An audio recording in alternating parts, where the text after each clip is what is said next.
असांजो शाह अब्दुल लतीफ़ भिटाई सिक वारनि लाइ चिटाई। हीउ सुर सुहिणी जो बैत आहे। इन में लतीफ़ साईं असल में ॿुधाए थो त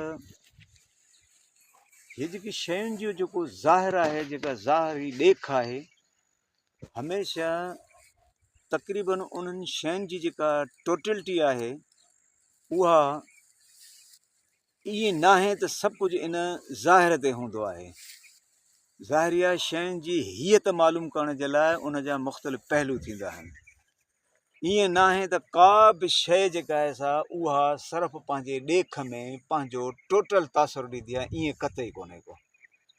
हमेशह जेको आहे सो ॾेख जेको हूंदो आहे उहो कंहिं बि शइ जी हालत जेका हीयत आहे, जेका असलियत आहे, उहा जेका आहे सा ज़ाहिर कतई न कंदो आहे। इन जे करे लतीफ़ साईं सोणी जे वातां थो चवे त भायुमि न भेलो मूंखे धा धुतारियो। हाणे जॾहिं सोणी दिले खे जेको आहे सो वठे थी, दिलो जेको ॾिसे थी, चए थी त भायुमि न भेलो मूंखे धा धुतारियो, आंके मथां उसरी रूह ॾिनो रेलो, तेला ई वेलो पियो में वाहड़ विच में।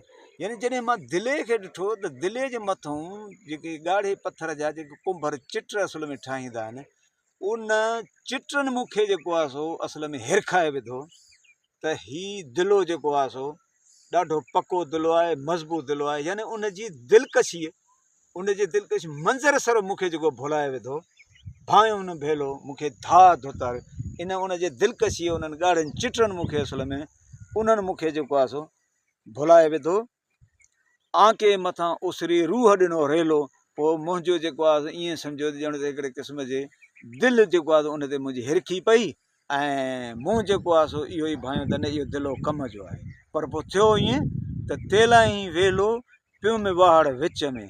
पोइ तॾहिं असल में जेको आहे सो जॾहिं जेको आहे सो दरिया में आयुमि, उते जेको आहे जॾहिं उहो भुरी वियो, तॾहिं जेको आहे सो मूंखे जेको न मेहार सां असल में वेलो पइजी वियो, विथी पइजी वई, स्पेस पइजी वियो।